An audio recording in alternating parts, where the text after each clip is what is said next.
Yes, indeed, ladies and gentlemen, welcome back to the First Class, Second Place podcast. I'm your host, Jason Enrique, and we got another first class guest up in the building today. But before we continue, I want to remind everybody that we're live in Bravery Studios in Garfield, New Jersey. Shout out to Najee on the glass. Hope you're doing well, brother, and I hope everybody at home is doing well as well. All right, so ladies and gentlemen, not only do we have a first class guest here, but we have a very, very inspirational person here. I have a lot of admiration and respect for this human being here. He has been really inspirational with everything that he's been going through. Just to name a few things that he is, he's an adaptive fashion model, he's a motivational speaker, and a sports journalist coming all the way from Long Island, New York. Ladies and gentlemen, without further ado, Jake April is in the building. What is going on, Jake? Yeah, thank you, Jason. I very much appreciate it. Humbled to be just one part of your great guest list here, and thank you to Najee behind the glass, everything that you do in Bravery Studios and what you've been doing with your acting. And I listened to the latest episode with pleasure, just diving deep into the human element of what people do is great.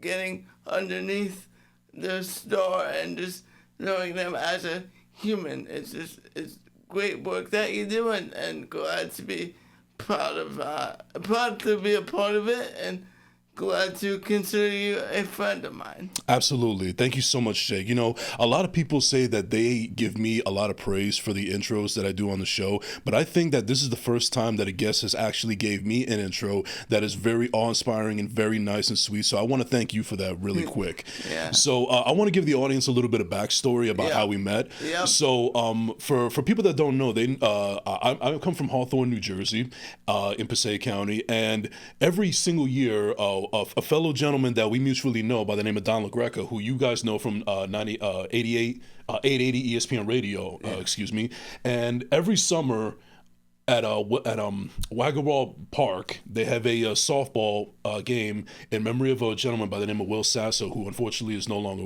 with us. And they play the game in his honor. They have everybody from ESPN Radio, all the whole celebrity on decks to come in, and also former athletes. And they compete with one of the other softball teams in the town, I believe. And so I go every year. I try to go every year. I've missed a couple of years, but I was there 2 years ago. I didn't make the last one, but I was there 2 years ago. I was also with Hugo from the Hugo Boys. Shout out to Hugo. And we met Don LaGreca. We met Marty Lyons. We met Dan Grassa. We met a whole bunch of people there. But I think the one person that really took me by storm was you, because not only did I get a chance to meet you, but I was also inspired by the mini interview that you gave Don LaGreca. I even have footage of it on my phone still to this day, and I thought that was really cool. I thought you were very poised, you're very confident, and I think that Don LaGreca really took a lot of respect out of your research and your work that you did in interviewing him. So I thought that was pretty cool. No, thank you very much. It's great to be praised by you, and I believe Don showed me the respect, and to have him do it, or Mr. LaGreca do it, was so humbling. But yes, you only get here with a team of people, and I have a great team, starting with my parents and my speech therapist and my coaches and my psychologists and all, and I will get into the cerebral palsy later, but I've had OTs, PTs, like I mentioned, speech pathologists, and everything basically running the gamut there. So I'm not here if it wasn't for them, and I just want to thank them as well. Oh, that's very, very sweet. So as I mentioned before at the beginning of the show, you're from Long Island, New York. Where specifically in Long Island, if you don't mind me asking? So I'm actually on the border of Long Island and Queens. I live in Floral Park now. Okay. And when I met you, I think I was either a journalist. No, I was recently out of journalism school at Hofstra. And at Hofstra, wow. Yeah. Okay. And did a freelance writing piece for some paper, I forget, in Hawthorne, the Hawthorne Net or something like that. I really do apologize It's okay. for not remembering it, but it was something that I greatly appreciated, having the opportunity, as you said, to interview Mr. LaGreca. I interviewed not Danielle McCarthy and Anita Marks and Yes. Peter Rosenberg. Everyone gave me their time, and I know you probably heard them on the radio, but they're great people as well. Just to give me, a amateur journalist, time to chat with them, not only from a professional standpoint, but asking them questions about the industry. That was a great experience. Now, out of everything that you could have done with your life, it seemed that journalism was the one that really took your grasp. Like, what was it about journalism specifically that made you decide, this is what I want to do with my life? Well, it's interesting. I think when you have asked me that in 2020, when I originally went to school for journalism, I would have said sports, because sports is something, even though I can't do it physically, it's a great, even playing field, discussing sports with people, and it was something that I had a chance to do, and it felt like I didn't have a disability. But I think now, going full circle, it allows me to empathize with other people's journeys as well. So it kind of puts me in an even playing field there, as I'm trying to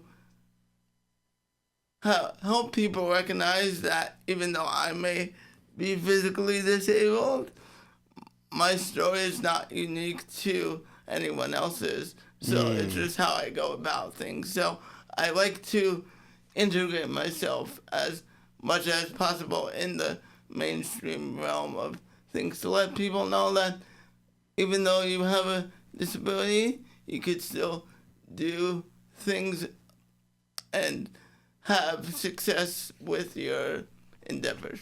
Right. So, obviously, based on what you just said about your handicap, I mean, there's a lot of people that understand what it is, but for the people that don't understand it fully, what can you tell us about cerebral palsy and how it affects you in everyday life? Yeah. So for me, there's a spectrum of it. So I have a spectrum of cerebral palsy, that affects my legs and arms. So if you guys could see, I don't think they could see via the camera now, but I have a clenched fist, and I walk wobbly and wayward, and I have trouble sometimes with my speech, but that's getting better. There's a spectrum of just a hint of a limp, versus people could be in wheelchairs and not be able to talk and use communication devices.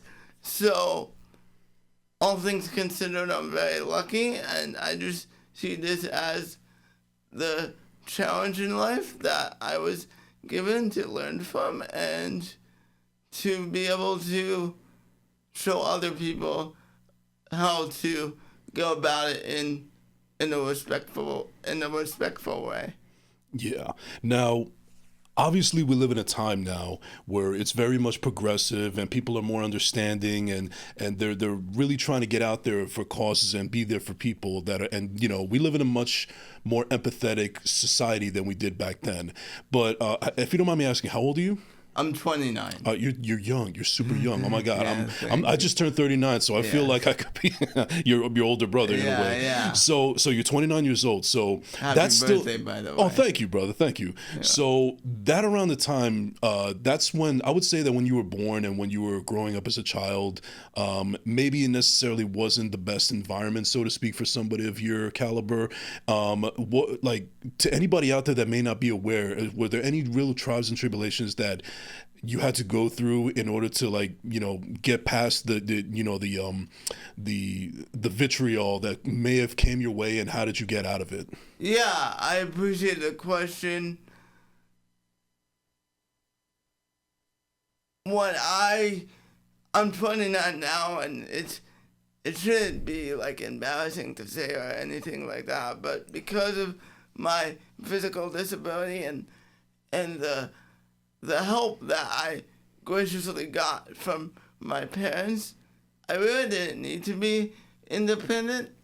So the first time I actually put on my clothes by myself and was independent in terms of my activities of daily living was in high school, because I wanted to learn how to live on my own. So that was the first step, and it's I wouldn't say get over.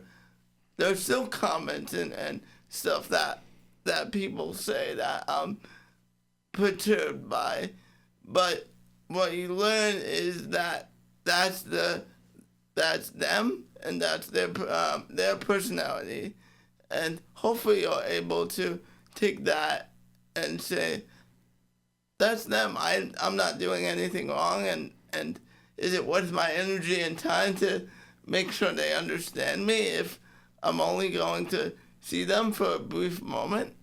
And if I'm not gonna see them for a brief moment and I'm gonna see them for an extended period of time, then I would say, yeah, it might be worth my energy. Mm-hmm. But does that person really want to get to know me?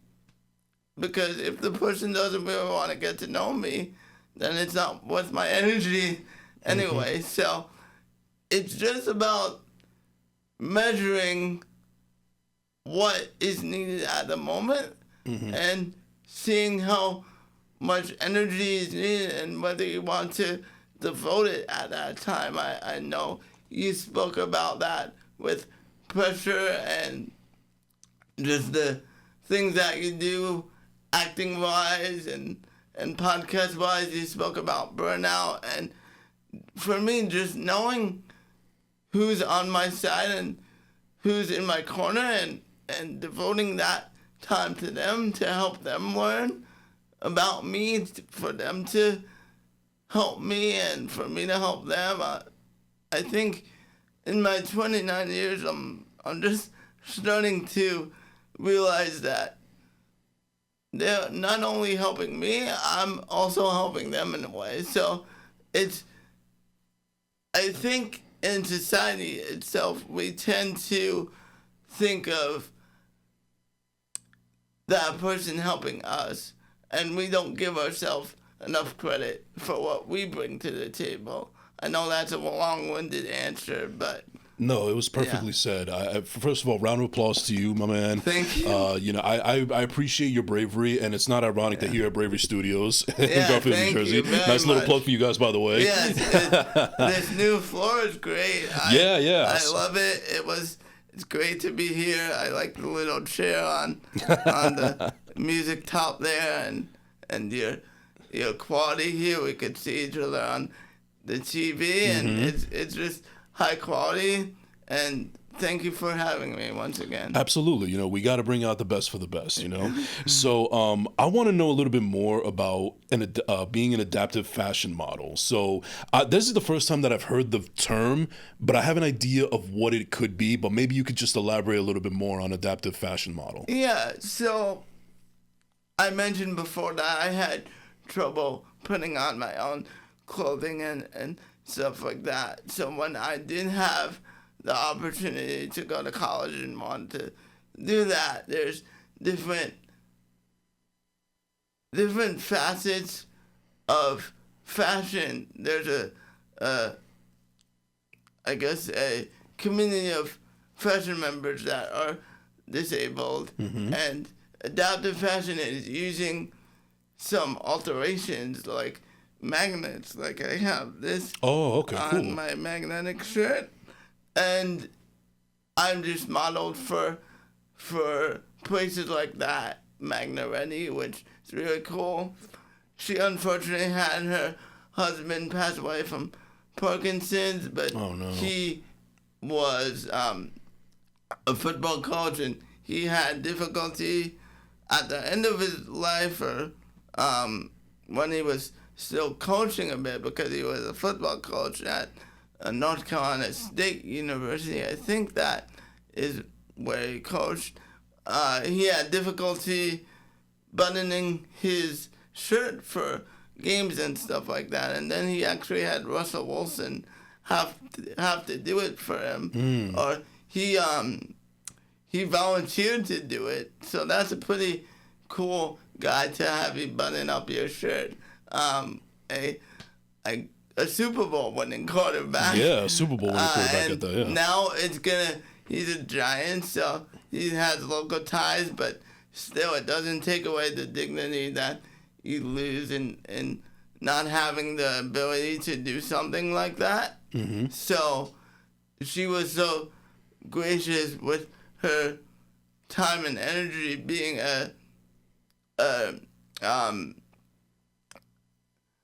I guess what it would be called is a person who does alterations or stylist. I think for kids at the moment, she looked up and Googled and to see what they had for people with dexterity issues, and she saw nothing, so she literally made her pain her purpose and just was able to create this company. So it's able to be thriving now, and of course you can't get rid of the pain of the loss. Mm-hmm. I think it's a pretty cool thing that she does to remember him every day, and she's helping multiple thousands of millions of people now, so the loss never gets dwindled, but I do want to give her credit for turning her pain into her purpose. So wow. Yeah. Turning your pain into purpose. That's a bar right there, my man. Yeah, thank you. Yeah, and I was actually gonna say that, you actually are pretty fashionable today. Like, I love the shoes that you're wearing today. Thank you. That's a pretty cool vest you got on, and I already like that shirt that you're wearing. But now that you show me that it was Magnus, like, I feel like I need that now. Do you realize how much time I would save getting ready for work and for the podcast and everything like that? So maybe you guys are onto something. Yes. And these shoes were made by Nike. They're called Nike Fly East. They're Jordans. Shoes. I see Jordan on them. This guy's flyer than me. So this is just unzipping it with a zipper and using magnets and or Velcro, and we could possibly show that in post-production a little bit. Sure, yeah. And show people how it's done. So it would be cool. That would be cool. When it comes to fashion, one of the things that I like to say is it's not what you wear, it's how you wear it.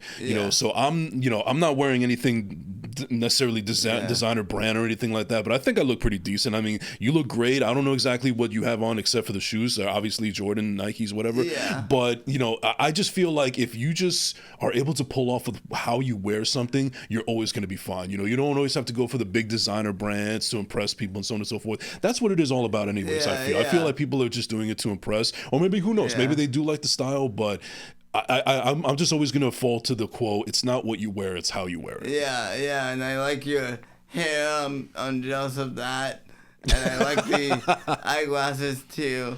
So you do a great job, but actually there's things that aren't adapted that are adaptive, quote unquote. So I won't show you at the moment, but maybe I could take like screenshots of the website that it shows, like the pants that I'm wearing. They're elastic, so I'm able to pull them up and pull them down without worrying about a button. So that's really something that's cool for me to be able to find and be able to wear it with dignity and also feel fashionable at the same time. Right. Now, on your Instagram, it's at adapting to your abilities, adapting the number to your abilities on Instagram. Yeah. So, I guess I want to know a little bit, like, how did you, what's the meaning behind that? I mean, it's pretty obvious to most, but I guess if you could just elaborate a little bit more on adapting to your abilities is all about. Yeah.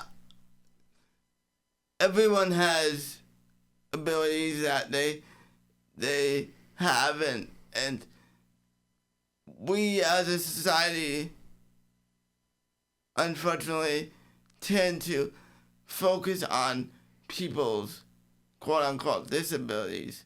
So I can't tell you how many like times I've seen actors say they're dyslexic, and like we don't know that they're even dyslexic, but like Tom Cruise said that. yeah. But so they're in like a famous position, but like if you have dyslexia, you're not gonna be like a writer, or you would adapt to it. But like we all have strengths, and basically he's just taking his strength and just working with that instead of but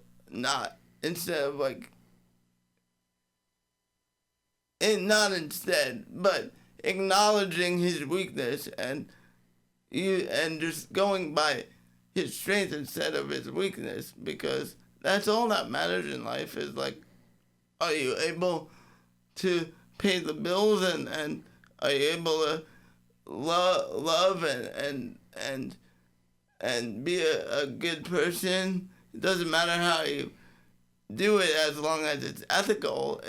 But like standardized tests and everything, they think they tell you what the appropriate approach is to do things nowadays, but as long as you have a skill, you could adapt your mindset by thinking about that and not what you are struggling with. Now, if you struggle with something that you want to get better at, like I used to, and probably still struggle with my voice, but I want to get better at that. So I continue to get better at that. But do I want to like run a marathon?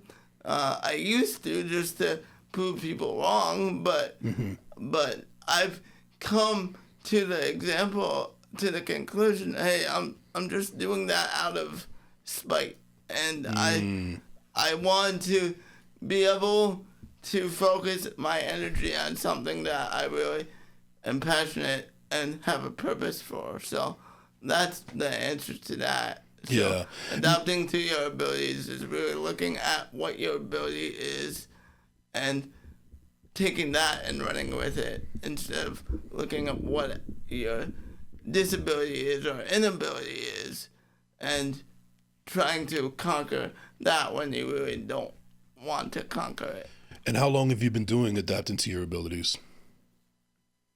I've done that on and off for about, I think, since 2017. Oh, wow. Long time. So, but I have not been consistent with my posting. But I hope now, not that it is any consolation, for me not posting, but I hope people know, now that they know what the genesis is of it, they could take that and run with it, no matter how many posts or how many things I post about it or anything like that. Hopefully they'll learn about the genesis and really gravitate to it and use it to help them propel themselves in life. Sure, yeah. And, social media is important, especially when it comes to branding, but it shouldn't necessarily be the end all be all. So what I mean by that is, even though you haven't done a lot of consistent posting, I feel like the work that you do is always going to be there. Like, you're always advocating for this. You're always telling people your message. You're doing whatever you can to make yourself better as a person every day. So the message isn't going anywhere. The message is still going to live on, regardless of whether you're posting on social media or not. The fact that you're just still doing the work and continuing to do what you want to do and fulfill out your dreams, that's already spreading the message out there right now. It all come together. Exactly. Like, you love sports journalism. You're still doing that in your time, and with a person of your caliber and how you're doing it, you're defying the odds, and you're doing and you're spreading the message in that way. So it's all spread out through different ways. I know, and working or listening to the the podcast that you did with Pressure. I know Shout you out to Pressure. Yeah. Shout out to Pressure. I know you mentioned burnout and sometimes not wanting to post to social media, and I think what you just said to me could be used for yourself as well, and not feel so much pressure. So I guess when someone, regardless if it's social media or not, just think about what you would say to a friend and then say it to yourself. Easier said than done, but that was a great example. You know what's funny, Najee, is I think that he understands my show a little bit more than I do. Maybe he might be gunning for my job, so please, so just keep. But I appreciate you taking the time and being a fan and so on and so forth. But who knows? Maybe a podcast is in your future. You never know. You know, if anything that you've shown me for the past couple of years is that you keep on defying the odds. So there's nothing that you can't accomplish. As far as I'm concerned. Thank you very much. I really appreciate it. A lot of people say it, but you really, not a lot of people genuinely mean it, or I don't get the vibe from everyone. So when someone that I respect and can call a friend like you said it, I know that it's not just words coming out of your mouth. It's really meaningful and purposeful and coming from a great spot. So thank you very much. Absolutely. We also mentioned that you were a motivational speaker. So besides spreading the message about, you know, abilities and disabilities and what you what you go through and so on and so forth, what would you say is the overall message to anybody, whether they're handicapped or not? What is the basic message that you try to give out to everybody that's listening to your voice? The overall message is, if you want to do something, you have to do it afraid. And you do the thing that you don't want to do anyway, but don't think you have to do it yourself. Like you always, if you have a goal, you're always gonna have, and it's true and authentic, you're always gonna have nerves. And what I've learned from my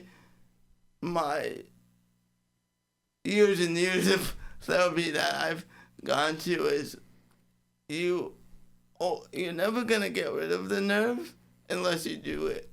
And you have to, that's the only answer. You have to do the thing that you're afraid of to get over it. But you don't have to do it alone. You could take a teammate of yours and say, hey, like, I need you for this circumstance. So I have a speaking coach. So you see me as a public speaker. Yes, I do that, but I'm also over here getting help to progress myself every single day, and it's not me. I just didn't wake up one day and become a better public speaker by saying, oh, I want to learn it. And yeah, you can be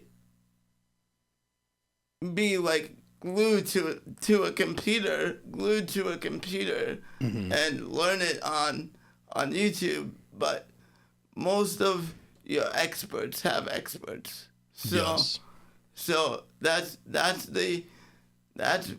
where the end all be all comes from. Is in order to be an expert, you have to, I guess, learn from an expert. Yeah, so as I said before, that I look at you as a very inspirational person, but I also want to know, who is it that inspires you? Is there one person? Is there a couple people? Like, who would you say are the main person or people that inspire you? I would say that my parents and the people that are in my life help me every day, inspire me to become better, to show the world who I am. But I listen to podcast with Jay Shetty and Oh yeah, he's great. yeah, and Lewis Howes and everything like that, every person like that. What I've learned about that also in my journey of listening to them is, even though I look up to them, that doesn't mean I agree with everything they say or do. Mm-hmm. It's important to distinguish, okay, I like this person because of what they do, but I'm not gonna like everything they do. Mm-hmm. So you have to be able to say to yourself, okay, like, I still want to remind myself of the positive aspects of someone that I'm looking up to, because I used to think if I looked up to that person, they have to be like that perfect person, and there is no really perfect person. So, for example, like Jay Shetty, he asked like a question, what's the best advice that you've gotten in life? Which I think is a great question. Mm-hmm. And then he asked, what is the worst advice you've gotten in life? Which I think is a question that inhibits a negative response to something. But just because I disagree with one question that he says on his podcast doesn't mean I disagree with his overall message and his ability to be a great podcast host. I'm sorry, Jay Shetty, if you hear this, but it's okay. But it's great to. It's important to know yourself and to know that, as cliche as it sounds, there will never be another you. Mm-hmm. And that doesn't only mean in what you do, but it means how you think as well. You're not totally gonna agree with everything you do, someone does or says. Like even the closest of people, like husbands and wives, they argue constantly because they have, or I shouldn't say constantly, but they have arguments sometimes because they don't see eye to eye. And that's going to happen in life. You just have to realize that not everyone is you. No one is you. Yeah, exactly. Just be yourself, and you'll be a legend in your own right. Yeah, thank you very much. Yeah, so we're about to close out this episode in a little bit, but I wanted to share something before we get into our final segment, and I want to share this with the audience as well. So this is a message, this is a DM that you and I had back in February 15th to be specific. So you reached out to me, and you said, hey Jason, just checking back to seeing if we could schedule a time for a podcast, to do a podcast. And then I go, hey Jake, I'm sorry for not getting back to you sooner, but it's been busy here in my personal life. So as far as having you on my show, I'm booked all for February already, and I'm going to be taking a break in March, and I'm trying to bring back the show in April, but unfortunately I just lost my job a few weeks ago, so I need to find a job so that I can continue doing the show to afford studio time. But when that happens, let's figure out a date for April. And then you text me back, and you were, hey man, no worries. I'm sorry to hear about your job. Just keep your head up. You're definitely motivating people by your content and just being you. And I know that you came out with a journal to send to people, so keep your head up. You're very deserving of every opportunity that comes your way, and I can't wait to hear about it when it does and see it. Keep on pushing. Bye-bye. Reading back that still kind of gets me a little choked up. Because I was in a pretty vulnerable state at that point, and there was a lot of people that were in my corner, but I think that your words of affirmation were really what got me and made me feel better in that particular moment, and that is motivational in itself. And I just want to take this time to tell you and to everybody else that I appreciate your kind words, because ever since that moment, things started to look up. It's been a great year for me so far, and it's just getting better. But during that period in my time in my life, it wasn't all that great, but with the people that I had surrounded around me, and also with your words of confidence and affirmation, I really, really appreciate that. And I just want to let you know that it didn't go in vain. So I really thank you for your kind words, and it really helped me get through a tough time. So thank you so much, Jake. Yeah, thank you. I greatly appreciate it. I certainly did not know I had that much of an impact. But thank you very much. It just goes to show that people should share their kindness with other people, and when you can, make sure they know that they're important to you, but also just do the right thing. And I said it because I believed it, and it's not every day that you have someone that hosts a podcast in a studio. It's easy to hold. I won't say it's easy, but people host podcasts all the time. But what separates you is that you have this whole production, and you want to really make it an A show, and that's how I knew that you were gonna bounce back from this, because you never do things. You never do things without showing your whole entire effort. So, like, you're gonna give 110% to everything. So that's what I was able to rely on when I sent that message to you. So that's as much of a message to you from me as it is from you to yourself, because you created that opportunity for me to see your work and confidently say that you got this. And I'm sure if it was reversed, it would be the same thing, and I would be saying that's very nice, Jason. Thank you very much. And I would say you're a great friend, and a keeper of a friend. But I also would acknowledge to myself that, hey, he was able to say that about me because I did the work to show him authentically, not to literally show him, but by showing up authentically for myself, I was able to get him to authentically show his praise for me. And I know that with the abilities of you, I'll show you praise and success, and I'm sure you're gonna do the same for me as I have different ventures in life. But yeah, thank you very much. I sincerely appreciate it. I appreciate you, Jack. I really do. And yeah. I really appreciate all those kind words that you said. But I really mean that. Thank you, man. Thank you for being a good friend. Yeah, no problem. All right. Well, as you can see, ladies and gentlemen, I got a little emotional there, but I really appreciate it nonetheless. No problem. But we're going to get into this final segment.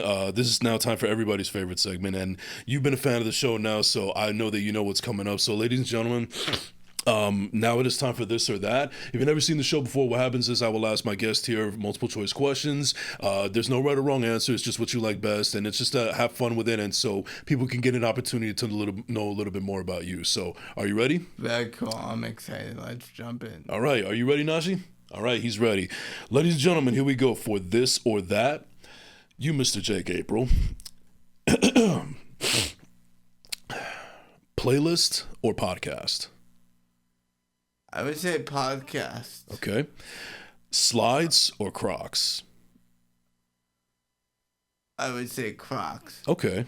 They're kind of comfortable. Yes. Beach or pool? I would say pool. Okay. Do you want? I'm sorry. Should I be expanding on these or? No. It's just what you like best. Okay. That's all. Dogs or cats? Dogs. Are you an early bird or a night owl? Definitely a night owl. Instagram or TikTok? Instagram. To give or to receive? I would say to receive. Okay. Are you an introvert or an extrovert? I would say I'm an ambivert. Ambivert? Yeah, which is a combination of both. Oh, okay. See, you learn something new every day. I didn't even know that until now, so smarter guy than me. Batman or Superman? I would say Superman. Okay. Iron Man or Captain America? Iron Man. Are you glass half empty or glass half full?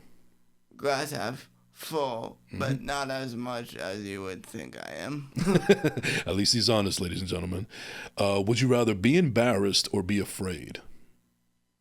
Rather be embarrassed. Okay. And I think that one deserves a more lengthier response, but Sure. just go to the part where I said that you should make decisions about based on being afraid of Fear. something. Fear, yeah. Okay. Do you prefer being too hot or being too cold? I prefer being too hot. Okay. Do you prefer the window seat or the aisle seat? I prefer the window seat. Okay. Do you prefer reading or writing? I prefer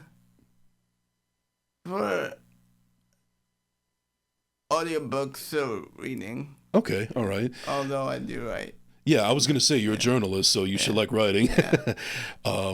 Would you rather speak every language or play every instrument? Speak every language.